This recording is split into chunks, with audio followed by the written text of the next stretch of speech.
Hey, what is up guys, I'm KBHD here, and this is the new Google Pixel phone, or two phones, the Pixel and the Pixel XL. They're picking up where Nexus left off with this whole stock Android experience thing and showcasing the absolute latest of what's good with Android. So while Nexus phones were Google working with manufacturers like HTC and LG and Huawei to make the phone, Pixel here is the first phone made entirely by Google inside and out, top to bottom, the whole thing. So what we're getting is a mostly unibody aluminum phone here with some chamfer action all the way around the sides and an overall pretty round, pretty familiar shape. An antenna line goes across the bottom of the back, and you have the G logo, the Google logo now at the bottom, replacing the Nexus, RIP Nexus. And then you have the top half of the back with this glass panel around the fingerprint reader. So it's a pretty interesting dual tone look, dual texture look. I might have to let it grow on me for a little bit, but wireless charging wasn't mentioned at all at the event, so I'm not sure if this has any utility, but just a different look. And up front is the AMOLED display, which looks great. And on the white version of the phone, above the display, you can see some cluster of sensors, although the black version of the phone I think definitely hides this a lot better, as you'd expect. And I think I like the overall look of the black phone a little bit better anyway, just kind of my thing. And I can't seriously be the first one to mention that chin. Wow, like is it really necessary to keep the phone symmetrical? I actually liked the Nexus 6 look of having a smaller chin because it's not necessary to have a big chin. The fingerprint reader is on the back, the home and navigation buttons are on the screen, so I would have loved to have seen a smaller chin up here, but oh well.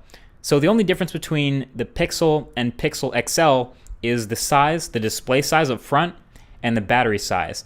The 5.5-inch display of the XL and the 5-inch display of the Pixel. Everything else, the specs, the camera, everything else is identical. So speaking of specs, this is shaping up to be possibly the fastest phone ever. Again, it's rocking a Snapdragon 821 chip, so it's the first phone to do that. 4 gigabytes of RAM, and 32 or 128 gigabytes of storage. It has USB Type-C at the bottom where the speakers are, as you can see, and quick charging claims to get 7 hours of charge in 15 minutes. Oh, and don't worry, it still does have a headphone jack. Feels crazy every time I have to say that, but it's true. It's still up here at the top. And the camera on the back claims to be the best on any smartphone by their pre-production DxOMark ranking. Now, I can't even keep track of how many smartphones have claimed that anymore, but it is promising. It's a 12 megapixel camera with a really big sensor, so 1.55 micron pixels, which are some of the biggest I've seen in a while. It's basically ultra pixels at this point.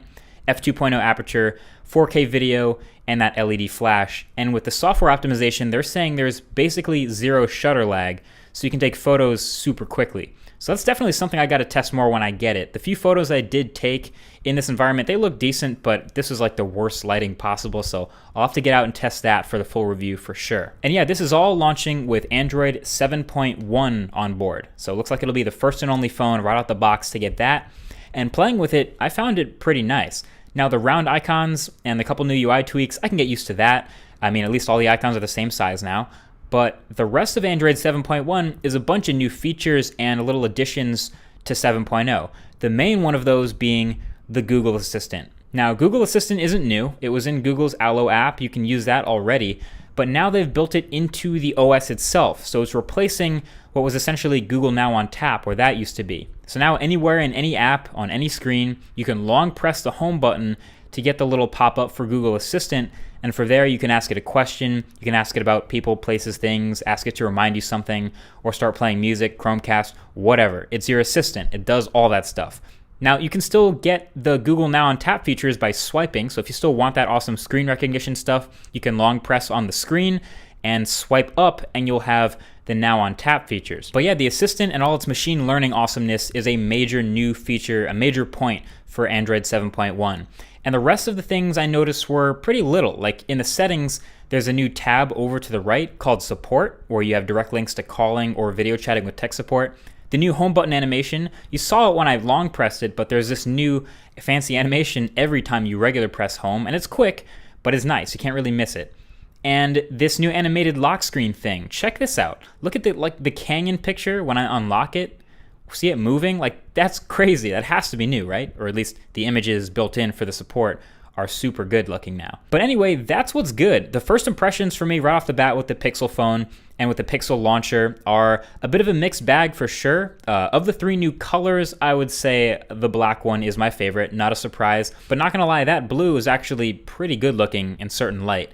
but you're going to want to love it to spend that premium price that this phone is going to come in at. It's starting at $649 unlocked, which makes sense for the build you're getting and the specs you're getting, but you're going to have to really like it. So I'm hoping to get my hands on this and the Daydream View headset later this year, and Google Home and Chromecast Ultra and everything they announced. But in the meantime, let me know what you think of Pixel and Pixel XL. Is this your next phone? Is this enough to convince you to spend your money? I think the full review will be a lot of fun, so definitely subscribe for that, and be sure to share this video, your one-stop shop for all information, all things Pixel, until it comes out anyway. Thank you for watching. I'll talk to you guys in the next one. Peace.